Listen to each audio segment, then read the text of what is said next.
repatriate yung mga OFW kung sakaling mag-intensify o mag-escalate yung conflict. We invited Undersecretary for Migration, si Yusek Eduardo de Vera. We expect him to be here any minute now. Nandito rin si DFA Deputy Assistant Secretary, Marlo Miranda. He holds the position of Middle East and Africa Affairs.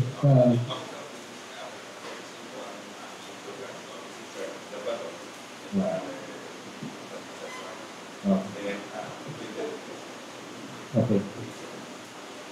Okay, nandito rin si Department of Agriculture, ASEC, and spokesperson, Adnan de Mesa. We'll ask him about the prices at this point. At yung other issues and concerns ng Department of Agriculture at this point. Padahin na natin si ASEC, de Mesa. Bigyan tayo ng update po sa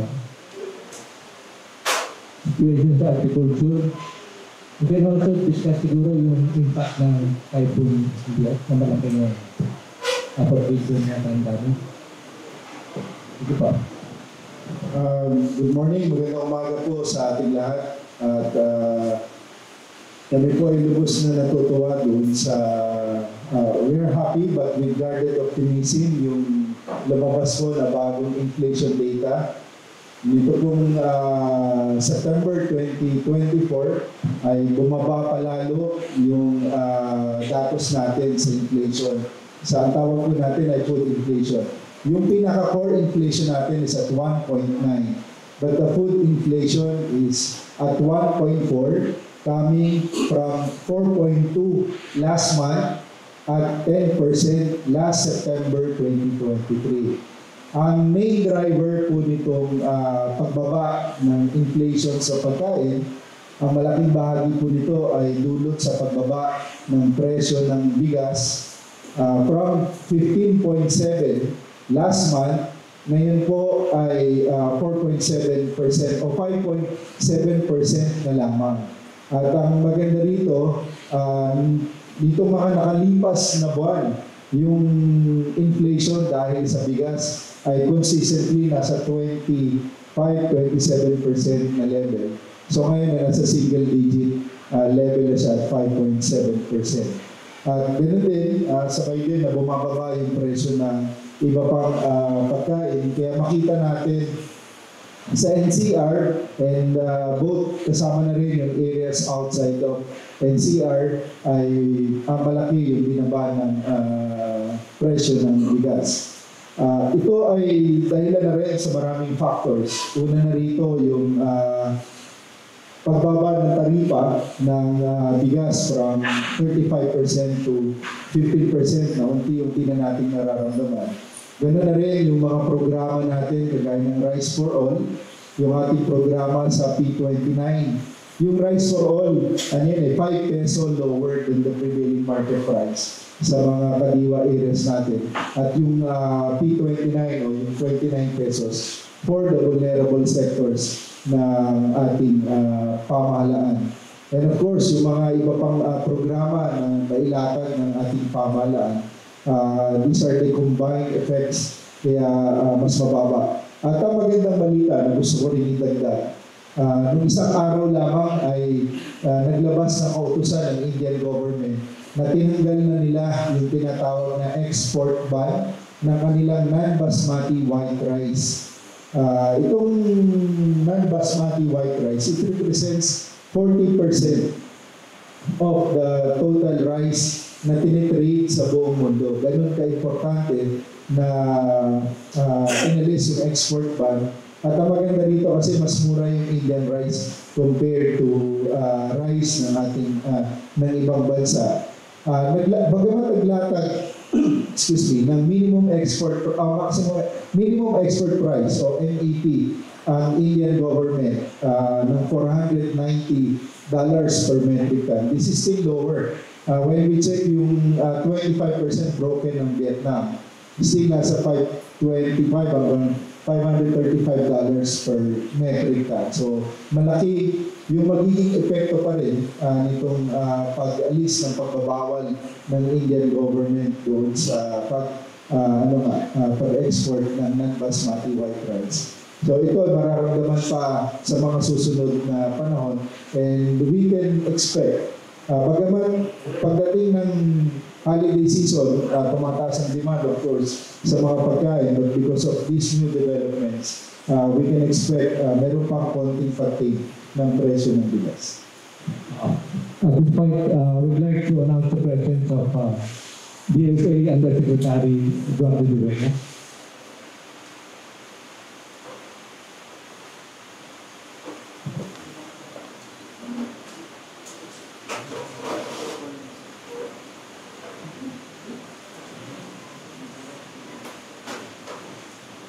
Siguro tanong natin kay Asset Arnel. Yung kalakihan ng volume ng imported rice na nakuha doon sa lower tariff, ngayon pa ng October mararamdaman. Kung pinag-uusapan natin food inflation na 1.4% for month of September. Kung ho kaya nawala ng food inflation at nakakatuwa o nakakatawa o nakakatakot, baka magkaroon naman ng food inflation. Sa bigas, hindi pa naman siguro dahil kita naman natin na meron pang ibababa ang presyo ng bigas. Yung pag-check namin sa pamilihan, yung regular milled rice na imported, nasa 42 pesos at yung well-milled rice ay nasa 45.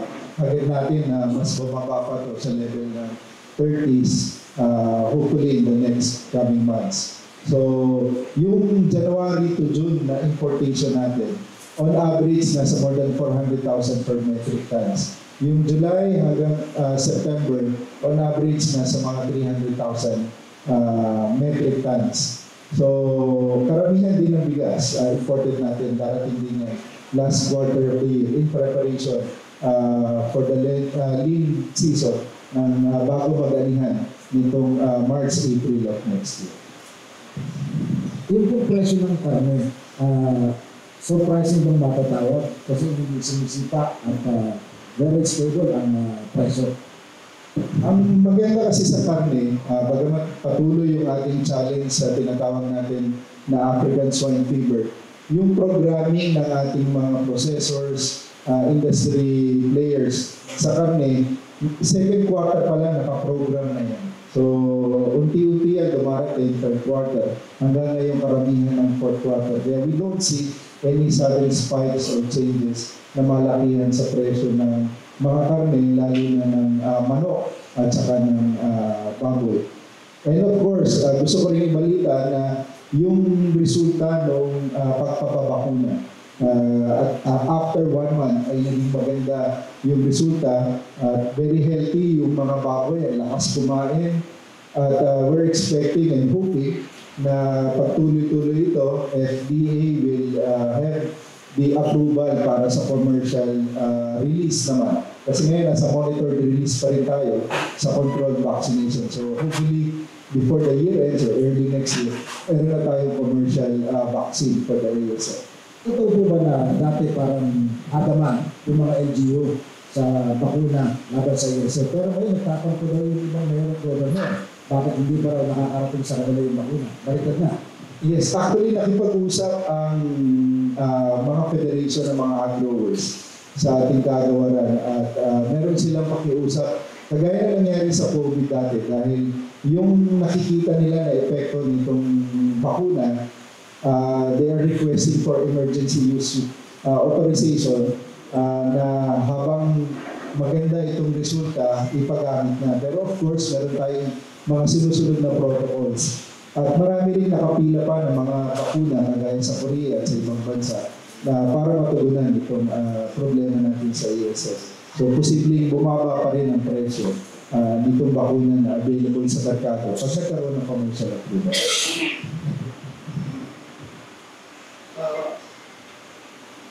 Ano yung ginagawa ng DA at this point na nagkaroon ng malaking damage sa agriculture due to typhoon Julian? Yes, sa Typhoon Julian, yung huling bulletin number 3 namin, nasa 481 million yung damage. Isang naging positive na side nito, yung tinignan namin sa satellite image through the prism ng PhilRise, nasa 51,000 before dumating si Julian, 51,000 hectares yung area at risk. So, nung makita natin ito, we advise the farmers, especially dito sa Cagayan Valley, Ilocos Norte, hanggang dito sa may Cordillera, and about 44,000 hectares were harvested early on, bago ba dumating si Julian, and yung natira na 7,000, these are the areas na nasa reproductive stage at hindi pa pwedeng anihin. So, malaki pa rin yung ating nasave, bagamat may mga area pa rin ng losses, but still within the projected damage natin at will not cause significant parang concern for increases sa mga presyo, lalo na sa bigas at mga gulay dito sa mga lugar na tinamaan. Naglalaro lang po ako sa mathematics. 44,000 ang early harvest out of possible 51,000 hectares na pwedeng ma-damage. So, in effect, na-save ninyo ang at least 88.2%. Tama po yan. Sige, let's go back to later on sa agricultural sector at ang ginagawa ng Department of Agriculture. Nandito na si Secretary Eduardo Zubega, who can give us an update on the situation sa Middle East, particularly yung Israel versus Lebanon. At involved din ang Iran dito sa issue nito. What can you tell us about this development?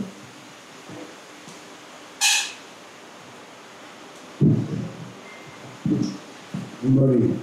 First of all, I want to tell you, we always pride ourselves as a DFA of being permanent member states. I actually have pneumonia or pneumonitis in my lungs. For the past 3 weeks, naupo ako ng upo. I have medication. If you can hear from my voice, it's pa ako sa kaubo. And yet, I am working because we have a crisis in the East. So me and my team, from the DFA, aside from the deputy of our Middle East desk, Mr. Marco Langes, where two others, we're here, clarify. Kasi I have to give instruction services. Now, first we go to Lebanon. In the case of Lebanon, despite what you see in the newspapers, news reports in the area, ang kababayans are still adamant on staying in general. Since hostilities in Israel and Gaza began last October, we already were calling on them to go home.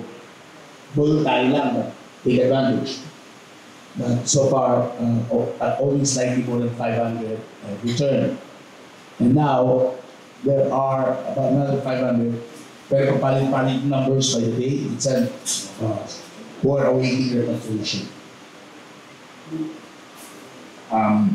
The issue is, despite the attacks in Lebanon, the Filipino community there are committed to the jobs, the employers, and feel that the situation in Beirut, that the majority are, is safe in the sense that hindi sila Isbala targets specified in Israel. Israel has not conducted the full-scale ground assault that we've seen, for example, in 1982 or 2006.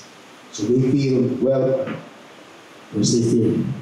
But our commitment to the President is, we'll be home to sinusunod. So, starting this coming week, there will be more arriving. They arrive in Chitals by commercial flights being arranged for by OWA. But it's all-government approach. The DFA has the embassy there. Kasama sa embassy Beirut, yung Migrant Workers Office in the MW at saka yung OWA Welfare Office, sir, ng OWA. OWA is the Emergency Repatriation Fund.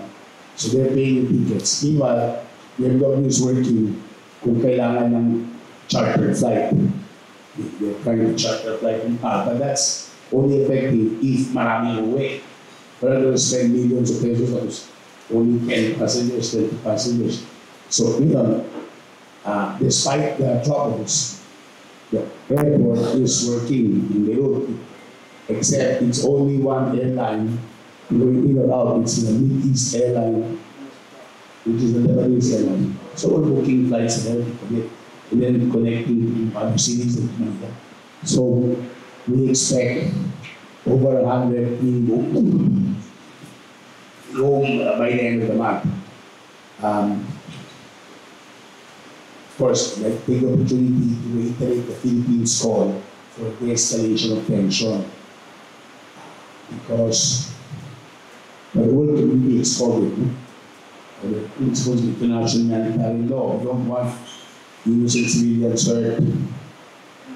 And also because the region has to be stable. There are over 1 million Filipinos, maybe even over 2 million Filipinos if you count that region. So Lebanon is proceeding. Israel, right now, is a different case. Lebanon is about 11,000 Filipinos.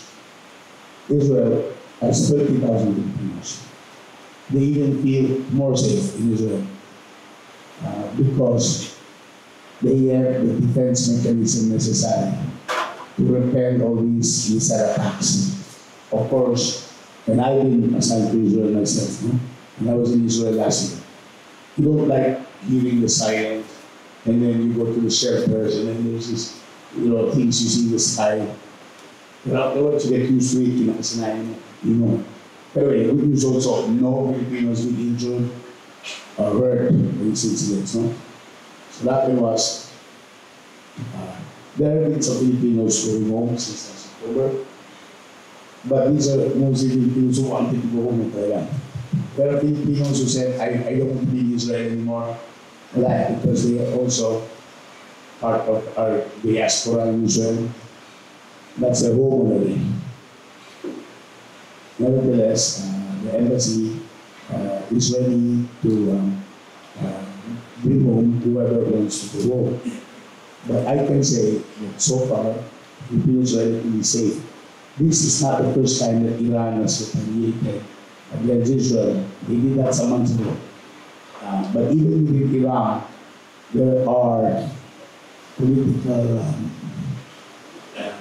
issues about it, like some of the Iranian populace would rather that the government worry about internal issues than the issue with Israel and Hezbollah. So we expect the retaliation just to be a message that we can act it, but not that Iran will engage in a full-scale war with Israel. Israel, on the other hand, is rather serious, taking advantage of the opportunity to clear with everybody that we are going to fight whoever wants to fight us. Remember, in Lebanon, the reason why Israel is doing this is that there are about 65,000 Israelis who lost their homes in northern Lebanon because the Hezbollah in southern Lebanon keep firing rockets. So they evacuated 65,000, 70,000. The including Philippines, wala sa northern Israel. And Israel wants to bring them back. We have to clear Lebanon Hezbollah. We don't know if it's feasible, because Hezbollah has existed for decades. No? Anyway, October 7 is coming. It's Monday. It's the 1-year anniversary of the Gaza attacks. And we, of course, are sympathized with Israel for what happened. At the same time, we'd like to call on, as I said, as possible ceasefire or session of hostilities because of the need to provide security for our people. So, one more thing, we'd like to acknowledge the media for allowing us in government, like the DFA, DMW, and OWA, for explaining what we're doing. May mga sectors kasi, gusto lang palabasin na inupin ang pamahalaan and all government agencies notice. But they actually do our work. Remember, dapat walang Pilipino na sa Lebanon ngayon. Because it has been on alert level 2, meaning no new deployment. So yung mga Pilipino na nasa Lebanon ngayon, and some are valid working people sa Lebanon, but they're not documented by Philippine standards. Hindi tumaan ng POA, hindi tumaan ng POW process. Hindi sila OWA members. So technically, they went there without following the process. Maybe they came from third countries, usually like the Paton. That's why they're there, despite the fact that it's level 2. The second one, November pa namin inakyat to level 3, voluntary repatriation. So, it's difficult for us kung ngayon ang sisipot, meron pa ng Pilipino. Okay, the embassy in Lebanon knew that there were about 196 Filipinos in southern Lebanon, not where it's Balart, but in the area. Yung pala, bakit ang pagkaya kasi nagsisilabasan na nag-register sa embassy. Now there's over 270. 272 to be exact. Okay? Not all want to go, but it is very easy to criticize the government. But we have to call on the people also to follow advisories ng pamahalaan. And the best thing to do in case they have a problem is not go, for example, to NGOs or what. Go to the embassy mismo. May I cite certain numbers, no? The hotline of Beirut embassy is 708-580-86. I repeat, 708-580-86. Now, the Labor Relations Office of WO is 79-110-729. 79-110-729. So, mga kababayan sa Lebanon, yun ang tawagin nyo sa Lebanon. Ngayon, kung nandito mga kamagana, you can call the OWA hotline, 1348. Kung kami sa DMA, meron kami message for overseas Filipino help. You just email na. Pero surprising lang kami naninisita, kamag-anak dito na kamusta na yung kamag-anak dito naman. So, wala kami naninisita na late. Talaga, so they are in touch. Bilang kababayans, no? We have Ambassador Raymond Balakbak in Lebanon, who's always ready to also be interviewed by you to explain what they're doing. No? Sa Tel Aviv, wala na si Ambassador Kabulay, even his tour last September 30. Consul General is Anton Mandap. He is also in touch with us. I will turn over to Mr. Marco Angeles, who is, Marlon Miranda. I'm producing Marlon Miranda. Acting Middle East, to explain some of political or other ramifications. He might explain about Iran as well. Kung kamusta na sa Iran, at saka yung Yemen, kung dangerous ba yung Yemen to Israel na Mr. Miranda. Maraming salamat po, Undersecretary De Vega. I'm Marlo Miranda, Deputy Assistant Secretary for Middle East and Africa Affairs. Ang office po namin ang namamahala o may jurisdiction doon sa mga bansang Israel, Lebanon, Syria, Iran, Iraq, at Jordan, bukod pa doon sa mga Gulf Cooperation countries na nasa sa area ng Gulf region, katulad po ng Bahrain, Saudi Arabia, at iba pang kasama ng mga yan sa GCC countries, amin po yan. Kasama din po ang Yemen, although hindi po yan membro ng GCC, siya po ay nandun sa Arabian Gulf Peninsula, kaya po yan po ang mga, ang ilan lang po sa mga bansa na hawak po ng aming opisina sa DFA. Ayon nga po kay Undersecretary Eto Vega, gusto niya pong magbigay ako sa inyo ng kasalukuyang estado ng political situation doon. Paiba-iba po ang sitwasyon araw-araw. Sabihin na lang po namin na ang situation sa Middle East ngayon ay very fluid. Pero nabanggit na po ni Undersecretary De Vega na October 7 ay magkakaroon na ng isang taon na po na anibersaryo, yung unang umatake ang Hamas mula sa Gaza patungong Israel para magawa ang lahat ng pangyayari ito. Para na lang po maging para sa layman yung ating briefing tungkol sa mga pangyayari sa Middle East na to, ang punot dulo po nito ay, well, pinaka-basic po yung Israel at Palestine. Doon pa po naman since the creation of Israel, nagkakaroon ng sabihin na natin pagkatalo yung dalawang estado na yon, kung sino ang dapat may karapatan doon sa loob ng teritoryo yon, at napag-usapan na yan ng maraming pag-meeting ng UN kung sino dapat ang nandoon, at ang Pilipinas po, ang posisyon natin, yung dalawang bansa na yon ang dapat mamirahan ng payapa katabi ang bawat isa. At yan po ang UN resolution na yan ay pinaninindigan po ng Pilipinas, katulad po ng maraming bansa din na pumuporto sa UN. So hanggang ngayon, yung pa rin ang posisyon ng Pilipinas, kaya hindi po tayo sumasali sa kanilang,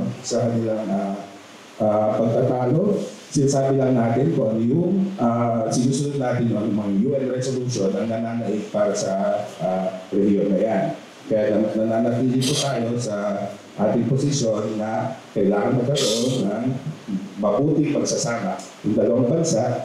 At ngayon hindi ito nangyayari, magmamanman po tayo bilang isang bansa na mayroong malaking populasyon ng mga Pilipino na naroon sa loob.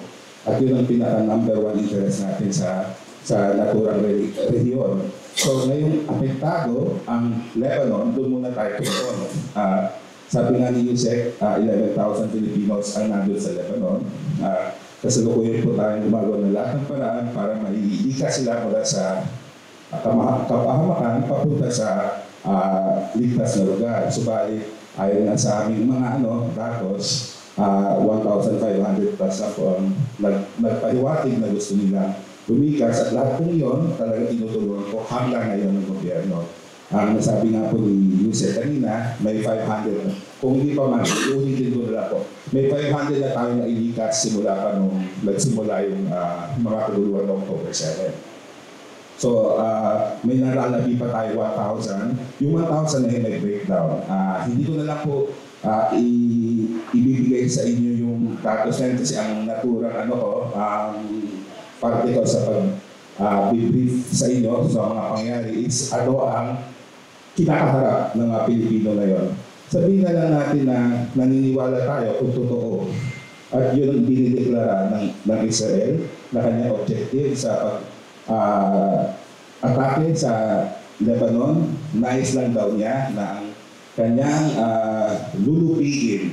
Ang nais lang niya na matigil ay yung matagal na niyang problema sa Lebanon, yung existence ng Hezbollah.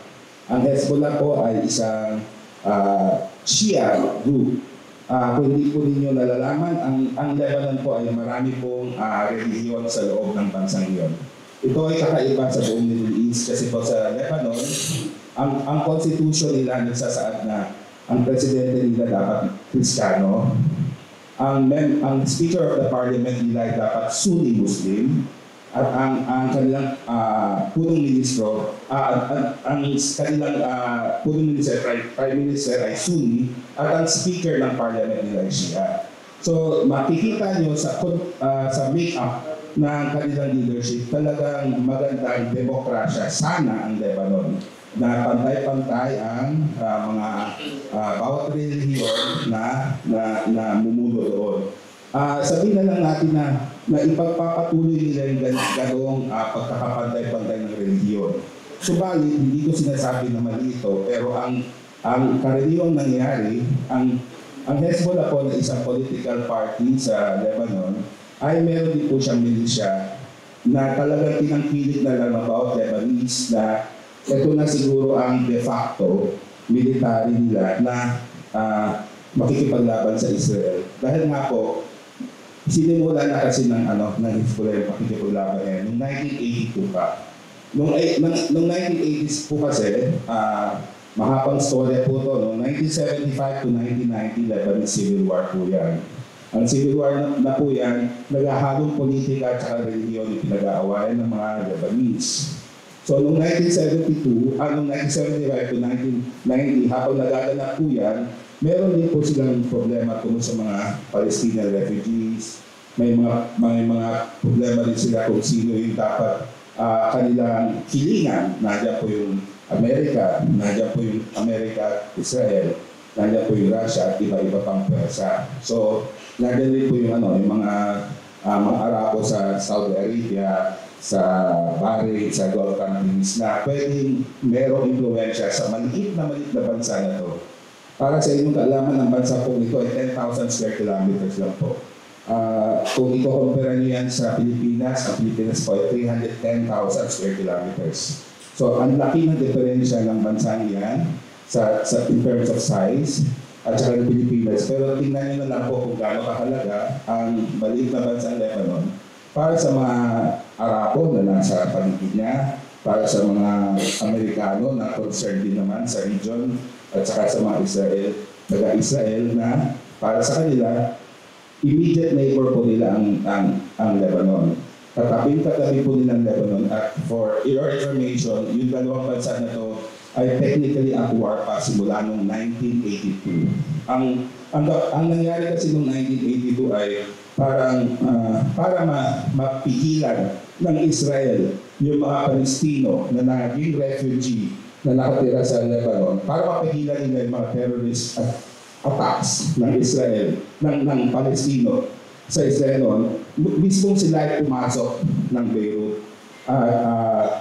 Sinubukan nilang ma-eliminate yung mga pwersa ng Palestinian Liberation Organization, 1982. So, doon po naging epektibo ang pwersa ng mga Hezbollah. Ang Hezbollah po, armado sila. Sila ay miyembro ng Shia na sect. Sila yung siguro naging may disiplina, may leadership, may influence na para makabuo ng isang grupo ng mga Shia na may military component na kayang gumapi hindi sa sarili nilang mga Lebanese na kaaway din naman nila kasi may civil war, kundi tumuon sila doon sa pagkikipaglaban sa Lebanon. Long story short, from 1982 to year 2000, na-push back nila ang mga Israeli forces para mag-maintain na lang ng isang buffer zone dito sa border ng Lebanon at ng Israel. So yung buffer zone na yun, ang kinain nun is teritoryo ng Lebanon. No? So yung buffer zone nag-exist from 1982 to 2000. Ang epekto nun is na-prevent ng Israel ang any more incursion, siguro ng mga Palestino o kaya ng mga kalaban nilang Lebanese para i-attack sila. Noong year 2000, unilaterally umalis na yung Israel doon.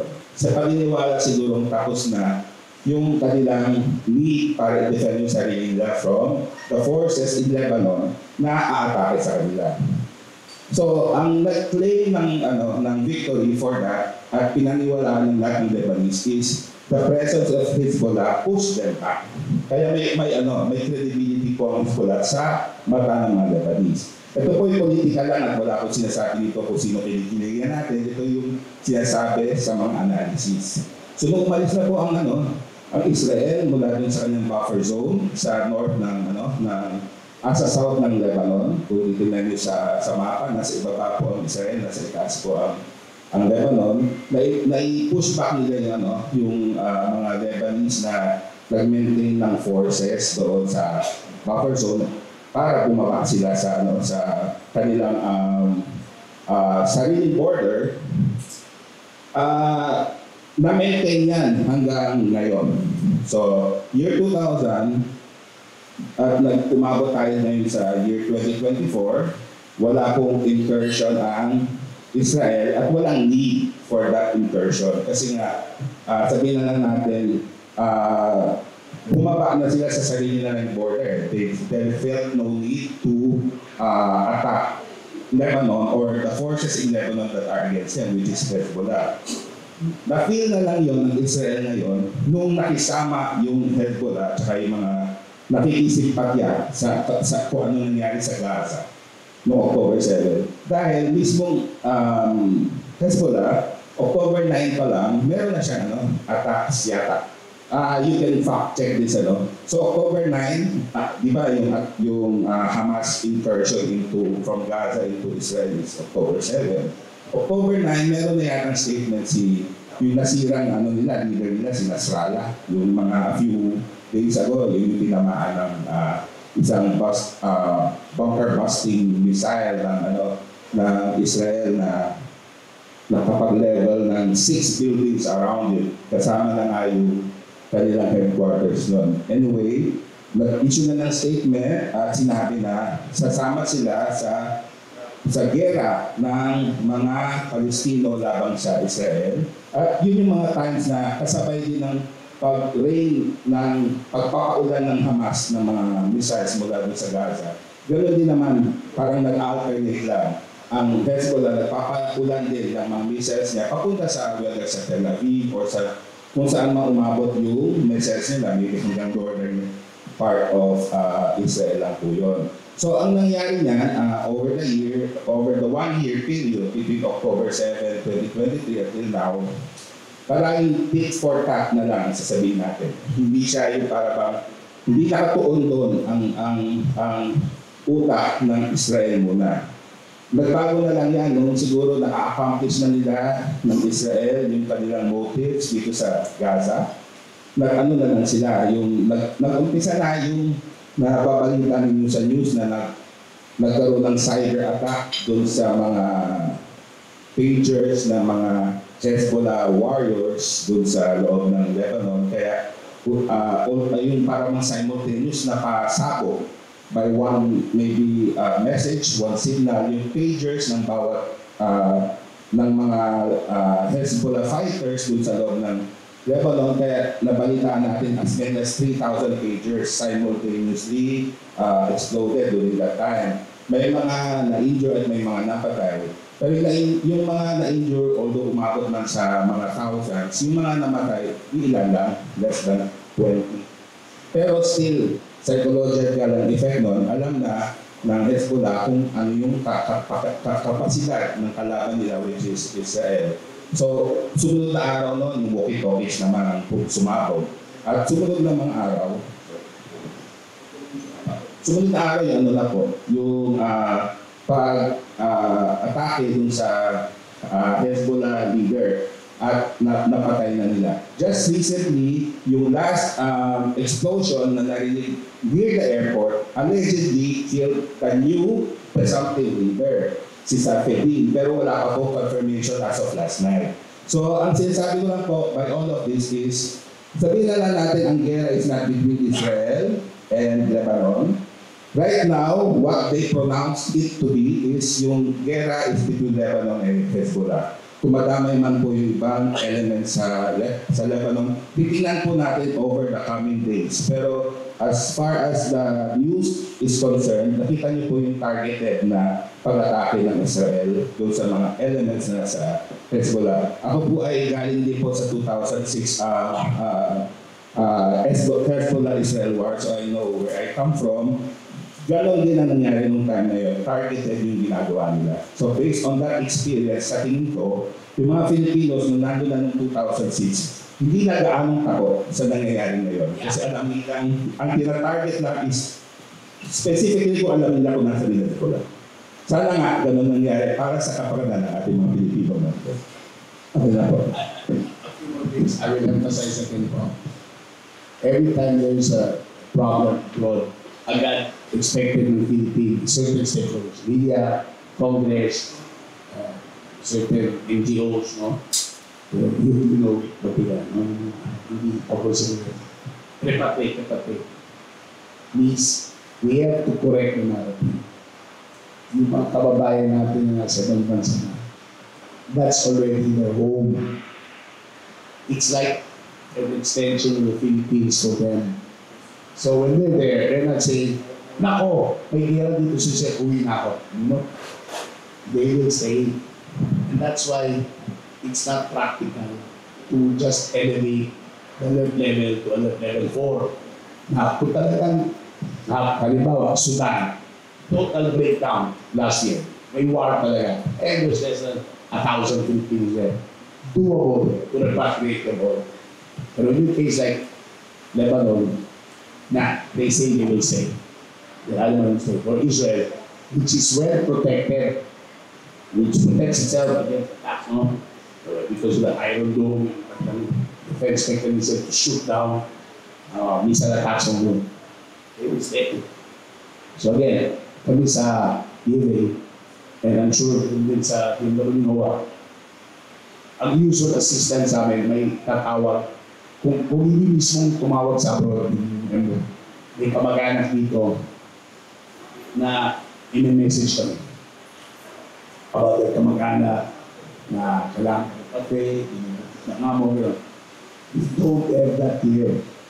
No relatives or about anaks of our original Filipinos in the area are calling us to say, nag-aalala sila sa kamag-anak na wala ng contact. I will now state to a second case. It's not Lebanon or Israel or Iran. Iran, by the way, 2,000 Filipinos only. Most of them are married to Iranians. If you remember, maraming Iranian medical students in 70s, 80s. They went home not just with a medical diploma, but with a marriage certificate. So, the wives are Iranian citizens. Now, they will stay there.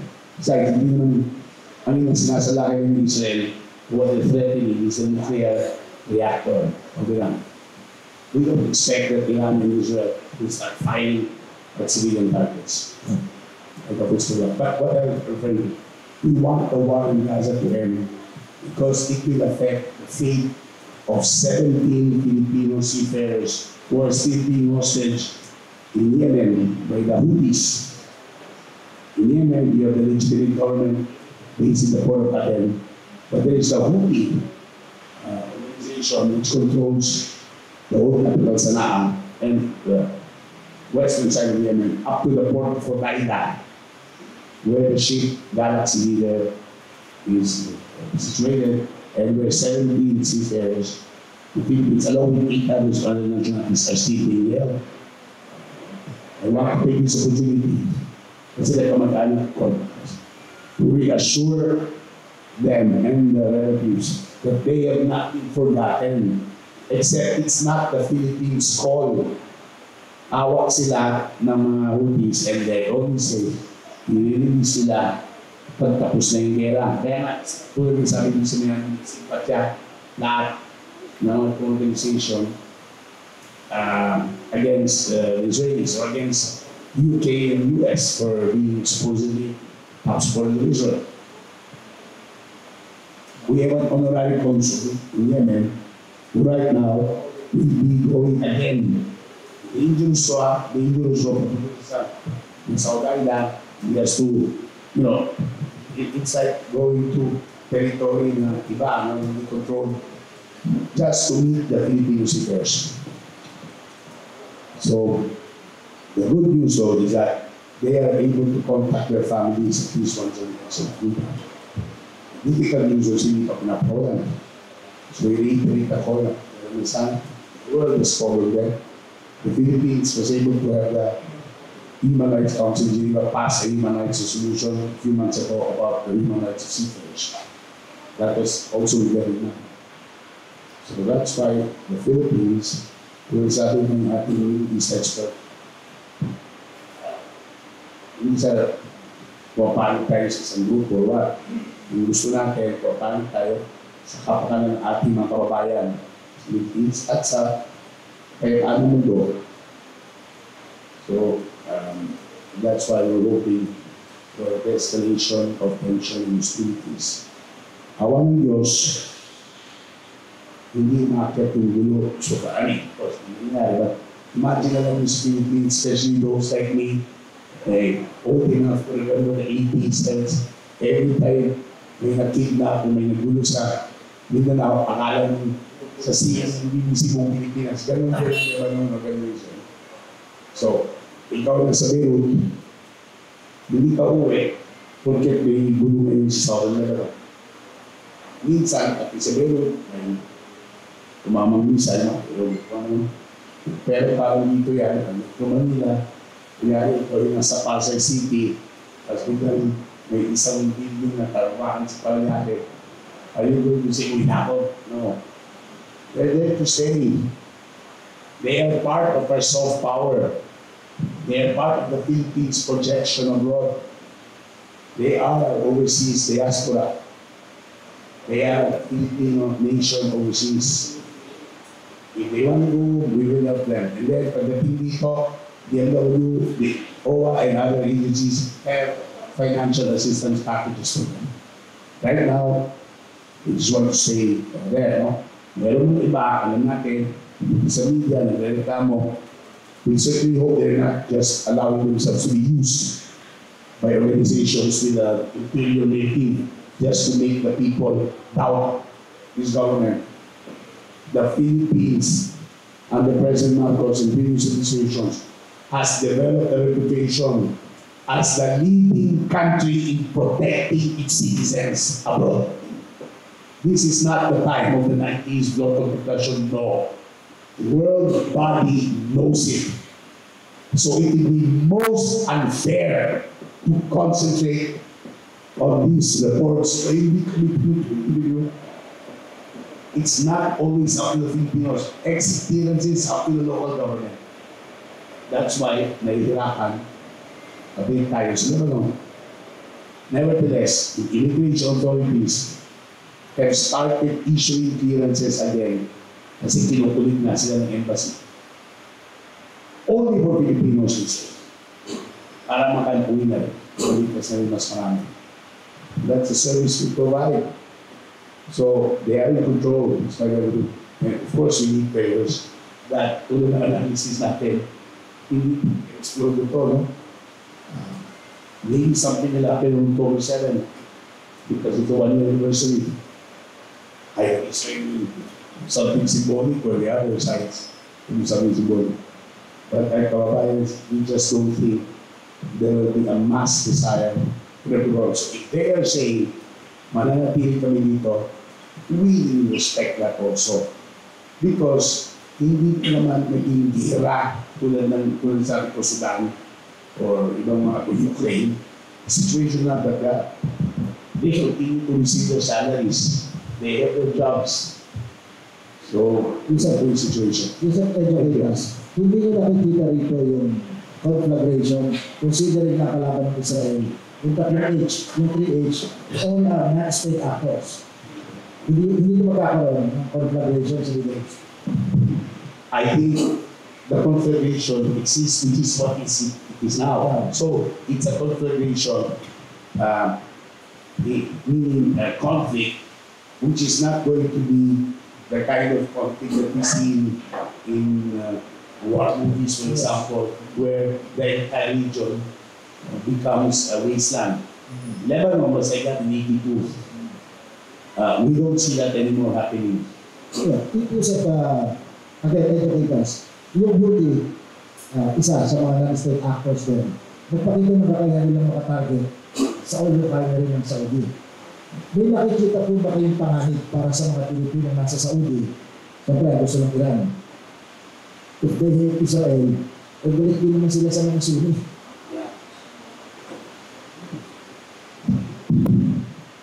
No, because Saudi is a US ally. They are very influential. The king is the custodian of the two holy mosques.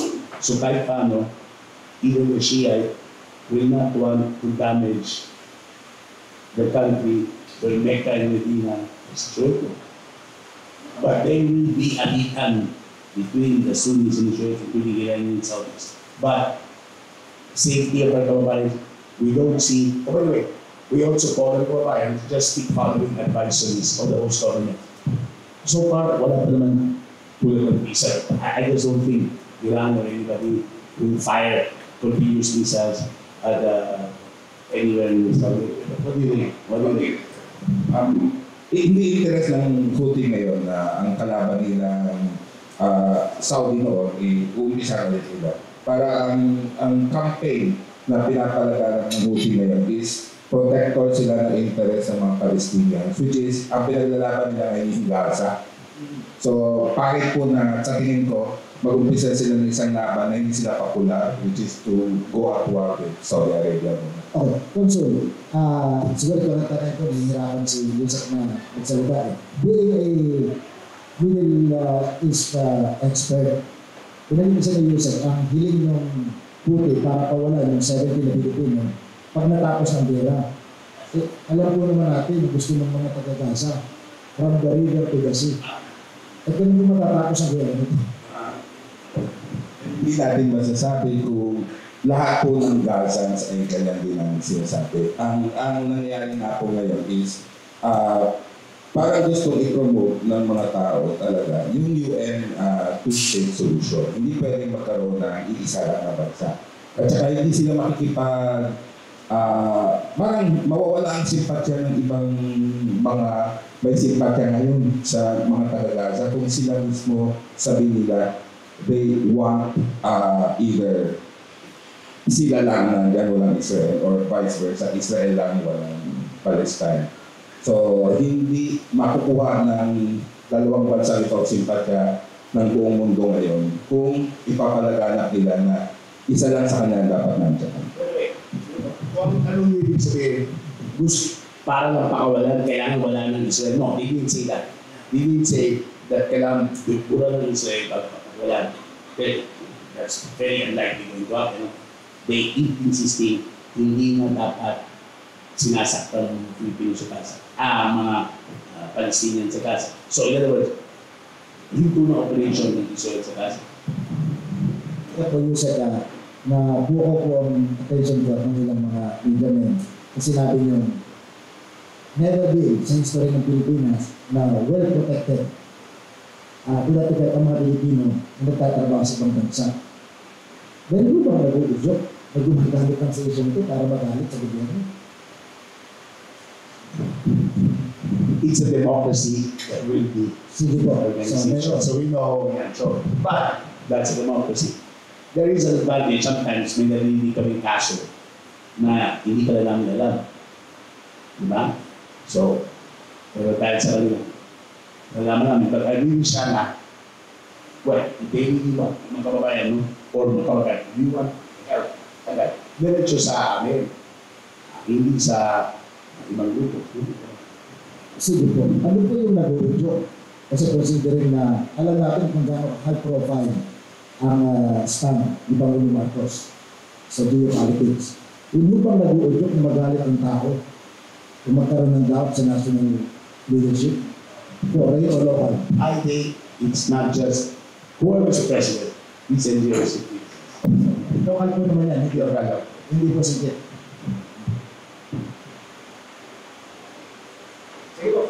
Questions for media? Good morning, Yusek.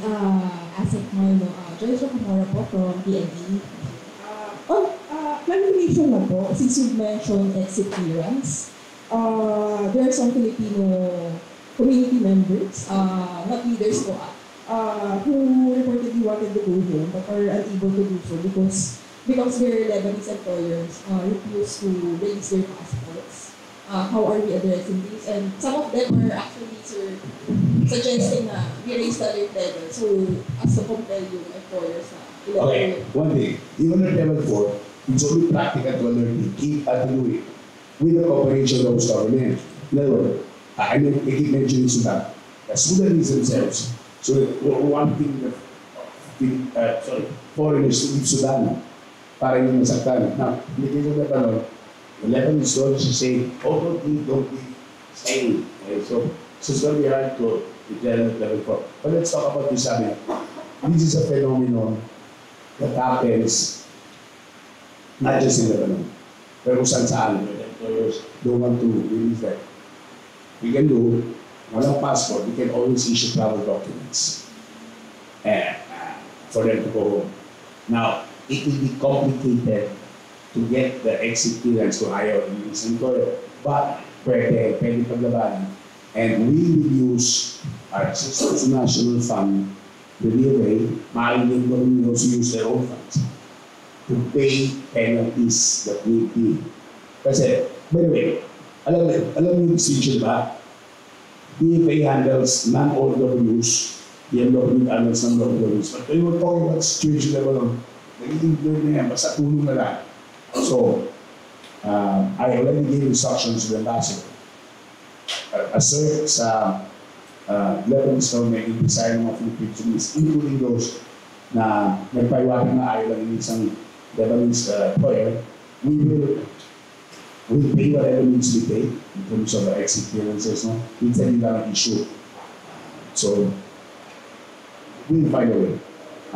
I know what you refer to yung reklamo well, again, that's sana nga. Kasi wala silang agencies. Because hindi na kumana ng proseso, yung advantage ko, kumana ng sa proseso, ang gagawin ng Workers Office, they'll contact the local community to fix it. Right now, wala, no? Nevertheless, we're on it. If you know names also, you can contact the DFA or OWA, you want for it about that, no? So, may solution ko yan. Hindi ka ba we can work with it. Just to make it clear, it's a way, even if you raise the alert level to 4, you cannot compel an employer to release a passport. No, because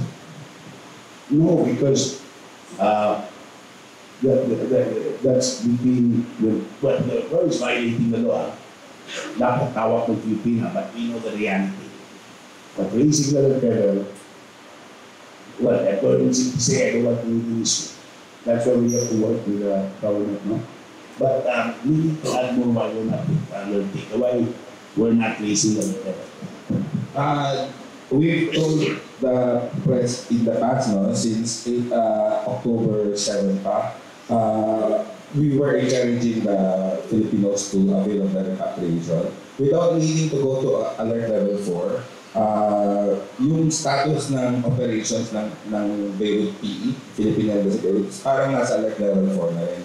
So there's really no need to raise the alert level to 4 at the very highest. Kasi para bang it will also affect the fellow OFWs nung sinasabi nyo. There's another camp of OFWs who don't want the alert level 4 to be raised because that would eventually mean hindi na sila makakabalik sa Lebanon pag nagpa-repatriate sila. So it's a marriage between two para bang there's lesser of two evils would be nag-ooperate tayo ng alert level 4 pero alert level 3 pa rin. So with an alert level 3 tapos nagpa-repatriate sila, there's a greater chance for them to be able to return to Lebanon subject to internal regulations natin. So bibigyan natin ng clearance sila in the future.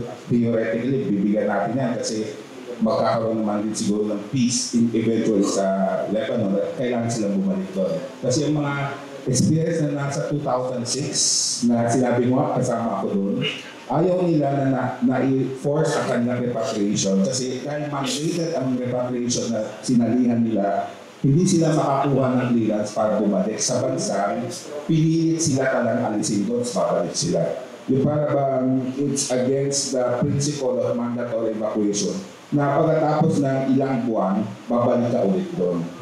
Kasi wag na natin paabutin sa alert level 4 yung ganong situation kasi magkakaroon tayo ng problema sa terminology, sa yung makikita contradiction doon na ba't yung pinapabayang bumalik doon, mandatory na kayo. So, concept parang sinasabi niyo yung nagpatak ang mensahe natin sa mga kababayan natin na naghahangat na magkaroon ng forced evacuation. Forced evacuation may be a solution that is worse than the problem. Yes, parang gano'n na. One last follow-up na po. Sir, you mentioned na there are Filipinos who don't want to raise alert level. May number po ba? Nasa survey ba ng Sabihin na lang natin, based doon sa 11,000 na population, bakit 1,500 lang ang nag-indicate na gusto nila na. mga 10K? Oo, yeah. Yeah. 90%. Yeah. Alam nila kasi na pag mahirap bumalik, huwag na lang sila aalis. At alam nila yung safety nila nago pa. I think I've been quoted is, I did not invent this code. Kayo siguro you've talked to OWs or what. Ang hindi ko sabihin, then mas okay lang mamatay sa maalaw sa dera kaysa mamatay sa grupo. And I used to thought, hindi mas okay mamatay. Hindi okay mamatay. Better to be open. But for them, it's unity. They say, I'm Filipino. Well, kahit nasa Lebanon sa ibang bansa, parang believe that unity. Diba sila mga Filipino stories of that. And, well, our ambassador said, hanggang hindi nila nakikita yung bomba na babaksak na sa kanilang gusanin, lang kami. So, just do the best we can and respect it. Of course, nanalaman pa rin kami. Kasi, look, may commercial rights pa rin. What if, and I'm not suggesting the Israelis do it, what if Israel really fires the airport? Paano yan? Hindi, wala na commercial rights. Of course, I mentioned before, the embassy is working in the patriotic Red Sea there. That's an alternative, no? Pero may commercial rights, so let's take advantage. Paspasan yan, nagko-compete tayo sa mga ibang musulman. Dibega po, Ted Cordero from GMA News. May balak po bang gumamit ng military tools to repatriate Philippines, just like what other countries are doing? Well, no, because military plane, mga C-130, at most, it's very complicated. Ang daming stops yan. Yung C-130 is very recoverable. Para umabot ng Lebanon, ilang stop tayo Pilipinas. Tatlo or so. And, bagay yun for war zone talaga. Hindi tayo mabot. However, we are hopeful, not for Lebanon, but we're contacting the DND, talking if it's possible, if they could spare a ship, a military ship, to patrol the area, maybe because some ASEAN countries are doing that. Not exactly for Lebanon, pero maybe for the Houthis, gano'n. So that as well. But military plane, no, wala pa tayong balak. But of course, the present, all options are open. Pero right now, hindi yung step na pinupusin natin. Ito, one follow-up. May one question lang, sir. May nirelease na video ng attack sa Red Sea from Houthi. May mga Pinoy po ba doon? And paano ito makaka-apekto dito sa trade? Marami ba kaya dito sa... Yung latest attack. Okay, ang sabi na sa amin, latest attack, we're checking kung may Philippines ship mo. Pero wala kaming alam right now kung nasa gabi. There have been may dalawang Pilipino namatay sa attack ng isang against one ship sa months ago. More than trade, it's a supply chain which is affected because umakit ang presyo ng consumer. Because many countries are using the roundabout way, hindi to the Red Sea, than Africa or vice versa. That's how it's affected. No? So that's another problem with it. That's the story of the world. There will be conflicts, but there will also be successes. Also, luckily, walang Filipino so far sa latest act na alam namin. No? Kaya ang concern namin hindi share. By the way, meron tayo in place a rule. Baka alam niyo ito, diba? If a ship is passing through the Red Sea, they have to pre-inform the Filipino shipper who has the option to refuse. And if they refuse, they'll be repatriated by the agency, the shipping company. No? And even other work, hindi yung kapalaran ng trabaho. Of course, some might say this affects the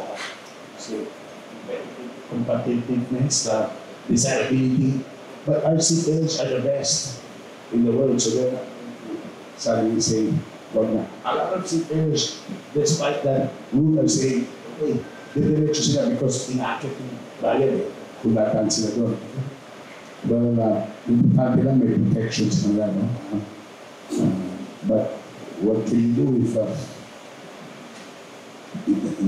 they're there, no? I mean, we want to take the opportunity.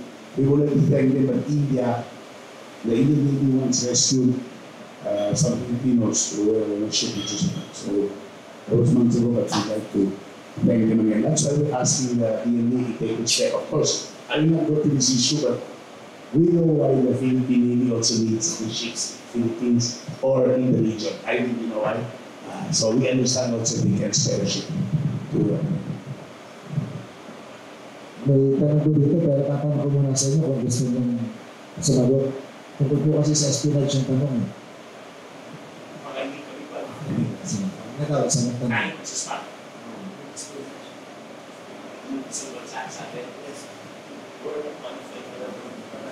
Hindi ba qualify? Kasi hindi pa ako sa klase na ano. Kansilado na yung passport ni Miss Alice Gold. That's what you mean, ha? Just to say, I would say this, some people might say, bakit ang kanya? We have to follow the law.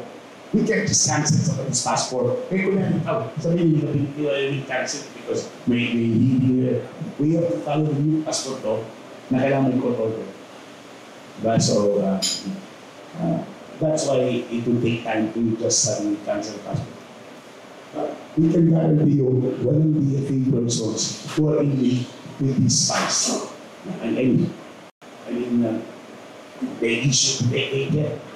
They show you what looks like legitimate birth certificates. They're Filipinos. Look, marami tayo Filipino citizens. I know some in Chinatown or what, they are legitimate Filipino citizens. And they can speak, barely speak Filipino. But anyway, that's not the passport. So we will to answer that again. At this point, how do you describe the situation sa Middle East? Do you see any escalation ng conflict between Israel and Lebanon? Realistically, wait and see po tayo kasi. Nandiyan po kasi ang Israel na meron pa rin po unmet objectives. So, unless somebody or an entity can prevail upon Israel to say that enough, mag-ceasefire ka na, and your objectives, you don't have to beat them all, then titigil po. At hindi rin po natin masasabi na tapos rin po yung response ng Iran, hindi pa rin po natin alam. So wait and see po pa rin. I will answer one thing. Middle East always is a volatile situation. Now it's more volatile than usual. But ganun ang Middle East, it's like, how do we compare it? Highs and lows. Right now, it's not that high. Right now, there's more tension. And then, wala ng tension. Then, bakit naman yung tension? Right now, it's tense. But, mercifully, it seems that it's not yet exploding to a full conclusion. Of course, the US election will influence necessarily how the parties will behave as well. Right now, it's more volatile than usual. But that's why our compliance dapat sumunod sa advisories ng maaga at saka ng post government. And, well, lalo na kung mas madali. Because lalo na yung parang tulungan namin kayo. So, as always, kailangan prayers and look for the best. No? We're proud of our compliance kasi we're always proud of this. Good morning po, Andrea Tagit, ABS News. Yung updates lang po siguro natin dun sa mga Pinoy na dapat ma-repatriate noong September 26, I believe, hindi pa rin po sila natutuloy. Meron na po bang reschedule? Reschedule, like, we let OWA or the NW announce this reschedule that time. But we can tell you, there are about 3 or 4 flights. Starting kasi it's October 11, I think, is pero don't expect that they're counting 100. No, mga troops like 20, naroon 10, naroon 30, no? They have been scheduled. And follow-up na rin po, kumusta rin po kaya yung mga Pinoy naman sa Jordan? Meron din po ba tayong... No, yung mas more than Jordan, kasi Amman Jordan, between Israel and Amman Jordan is the other side of Palestine. The West Bank, mas concerned tayo doon, dahil Palestine yun. May na-republic na tayo doon mga about 1,000. But the West Bank is not where the Israelis are currently holding the region. So nakaka-interesting. The situation in Palestine is interesting. Ito is one side in Gaza, the other side is the West Bank, where the Israel is called Judea and Samaria. Actually, that's the critical land in what the Prince told. In Jordan, the situation is less tense than in Iran or what, because, well, actually, in fact, the Jordanians, if I understand right, are shooting down missiles which are fired from Iran towards Israel. It's not because, I don't think it's because the Jordanians want to protect Israel all the way by lateral reasons, but they feel that the missile flying in their territory, baka bumaksak sa Jordan, no? But our kababayans there are so far all right and not asking to be brought. Jordan will essentially have to play a crucial role in the Middle East peace process, as it always has.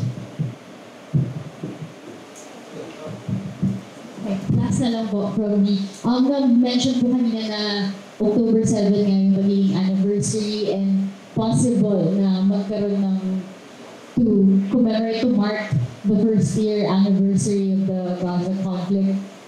Siguro, anong preparations na lang po natin if ever nga may mangyaring attack? Well, sa mga ganun pagkakataon, still yung advisories pa rin ng mga embahada natin doon ang asahan ng mga Pilipino. So we'll instruct the ambassadors and our colleagues in the Middle East, those affected countries, to always nagmamanman sila. Tinitingnan ko ano yung mga sinyales na merong puputok o may gagawin yung bansa ngayon para mag-escalate palalo yung situation. So, paalala lang sa mga kababayan natin na yung advisories ng mga embahada natin doon ang laging titingnan kung ano yung latest. Something interesting para yung mag-publish it. Di ba, we talk about kababayan sa abroad, kaya may what about the kababayan here? This is trivia. Nothing is trivia, but okay, so October 7, yung attack ng Gaza, I'm sorry, Hamas, yung Southern Israel. So you would think, and he said, the advice against non-essential travel. In fact, that advice continues. No?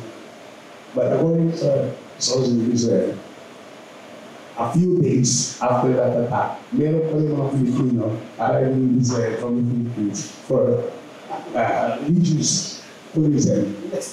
And then, nagka-problema silang umalis kaya Jordan sabi. So, again, nasa Philippines din, obviously Lebanon, but hopefully at this time, huwag muna travel, non-essential travel, huwag muna, no? Israel, by the way, is under level 2, meaning no deployment out for Israelis are discussing in the Philippines, no? Well, health is wealth, no? Safety is important. So, May question para kay Asad. Asad, kapalapit ng Pasko, considering na bumababa ang presyo ng pagkain, may chance ba magdire-diretsyon? Kung hindi man bumaba, maging stable ang, kasi may pagpilit ng pagbabae, maging stable ang presyo hanggang kapalapit ng Pasko. Yan ang expectation natin dahil pag hindi pa talaga pababa yung trend. But of course, holiday season din, lumalaki ang demand ng mga pagkain.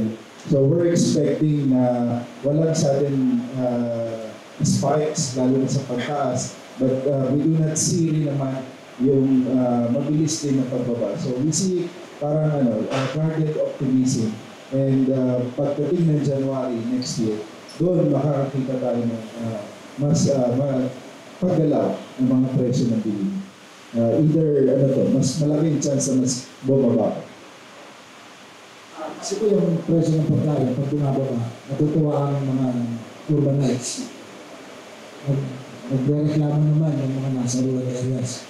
Ano yung balanse na aasahan natin until January dun sa interest ng consumer at saka ng mga farmers?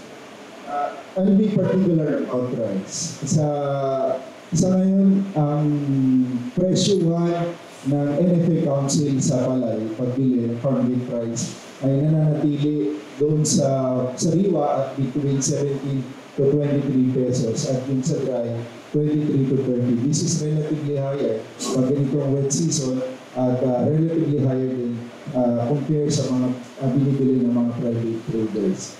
At the same time, pinaasan din ng NFA yung kanyang selling price naman doon sa dating 25 pesos to 38 pesos para maging competitive din naman yung NFA kasi masyado mababa yung 25 Pag binenta niya sa institutional buyers, especially yung LGUs, DSWD, magkakaroon din siya ng additional na pondo para mas makabili na mas maraming palay sa ating mga magsasaka. Kasi yun yung mandato niya na makapamili ng mga bigas o palay sa ating local farmers as per the rice tarification.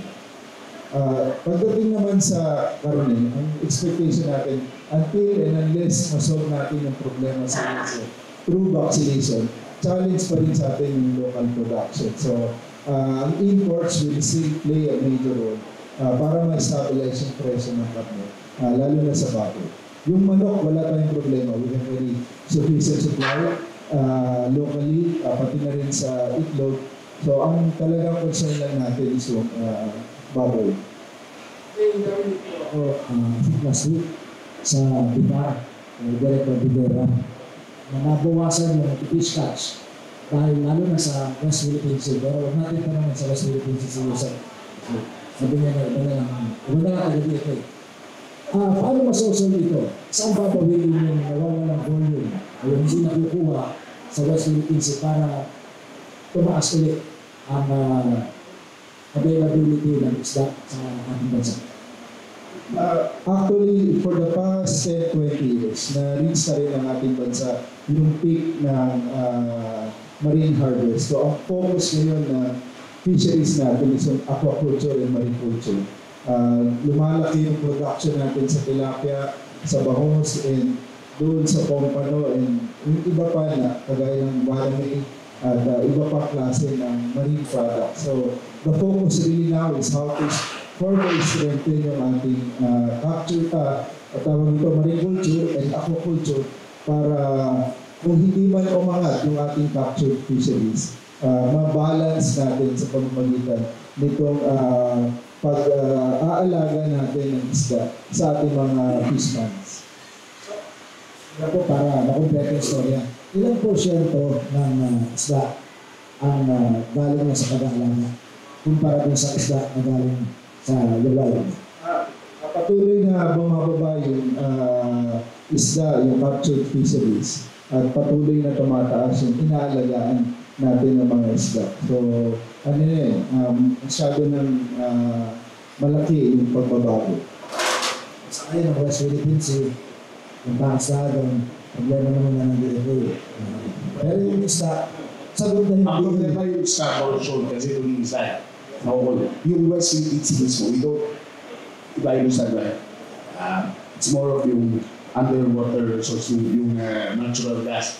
Yung isda is isda portion. Well, we have to have better access. In fairness, after President Duterte, no, Marcos case, may konting access tayo. Dati wala, doon pa ng Pinoy, pero, well, we're working. But may I ask, I will ask my fellow government official. You said captured fish versus, can you assure us, now I'm health conscious, but aquaculture is as safe as healthy. Kasi, di ba, as diplomats posted ako, and we're always told sa market, better yung fresh, wild is yung cultured fish. Is there? Wala pong problema. Actually, yung concern nga natin sa capture fisheries o microplastics, ngayon actually we're developing new feed formulation, lalo na yung tinatawag namin na PECM, protein enriched copra meal, whereby yung waste natin sa coconut, na napakarami tayo, to replace yung mahal na imported na soya beans na major source na protein for both the livestock and fishery natin ay ma-replace. But yung tanong ni Yusek De Vega, safe naman po yung ating aquaculture and mariculture na pag kumain tayo. Iwasan lang pag may advisory tayo na mga fish kill, yun, dapat hindi natin kainin pag minunod. But as of today, yung mga isla na nahuhuli po ay safe po. Good clarification lang sa DFA, yung sa 3 to 4 flights po, ilang Filipinos ito? And kanina you mentioned that from 160 to 72 na yung Filipinos sa Southern Lebanon. 270. So ibig sabihin may Filipinos pa po na natitira sa Southern Lebanon. Yes, but the 272 include everybody. Pero sinama dyan sa 272, yung mga lumikas na. We don't know exactly, mamak kayo yung mix. We don't think, ano tingin mo, may 50 pa kaya. Anyway, about the other question I will, this could be changed, no? Depende sa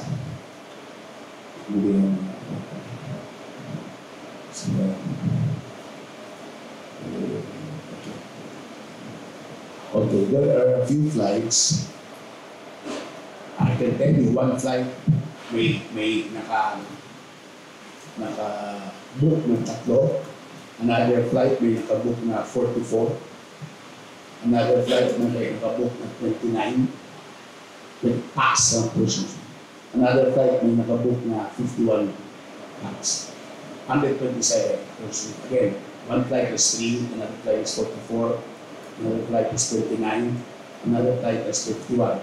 Okay, it could still be changed because they are between October 11 to October 28. We would like even sooner sana. And problema nag-agawan tayo with other nationalities. No? But at least that means 100 plus or usually like clearances already are booked for flights here. No? But as government official, always advertising the Philippines abroad, advertise the Philippines locally. Unique ang Philippines. Pag Christmas time, hindi umakyat yung presyo. It's under laws of demand and supply, and I've seen the world, umakyat yung food prices sa markets in December. Philippines somehow, because of price controls, and because of what NFA, we managed to make sure to balance the interests of the farmers and the consumers. So, it's not all countries na gano'n, tulad nila na bumabuha ang presyo. We don't mataas ang demand in December. And yet, we don't suddenly see na yung presyo ng tilapia, presyo ng salmon, presyo ng ako, bigla na, makyat. Buha. I know, even keso na siguro, parehong presyo, kahit namin demand. Umakyat na yung supply, or ano, so, I'd like to say kudos to our fellow servants in government. Thank you. Sige, kailangan. Pero kaya yung...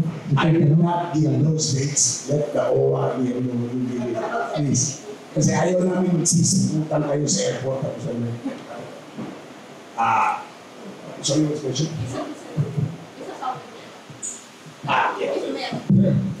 Meron akong data as of October 1. As of October 1, 196. And then 11 were relocated. 23 are in MW shelter. So 162 remain in October 1. So the numbers are plus. Let's say there's still 200 plus there. But it doesn't mean they're in the area which is being struck by the Israelis. Because there are cities in southern Lebanon. You go to them, you can read this. I have seen them in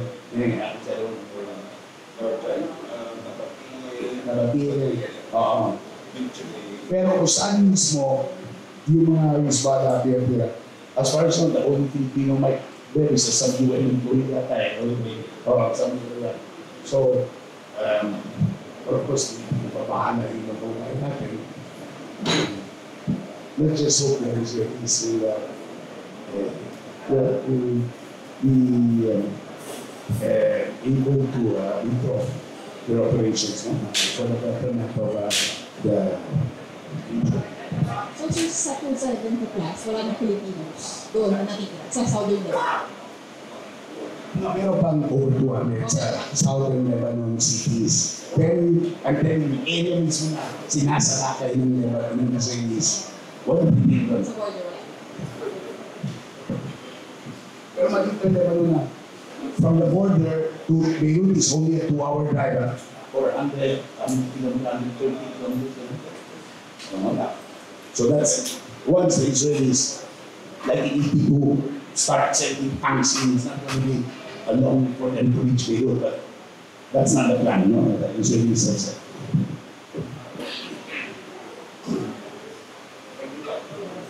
Okay, would like to thank our resource persons for today. DFA Undersecretary for Migration, Eduardo Zubeda, Deputy Assistant Secretary Marlon Miranda, who handles Middle East Affairs for the DFA, and Department of Agriculture Secretary Arnel De Mesa. Thank you very much for giving us updates on the situation on the ground. And we'll see you on Saturday. Thank you.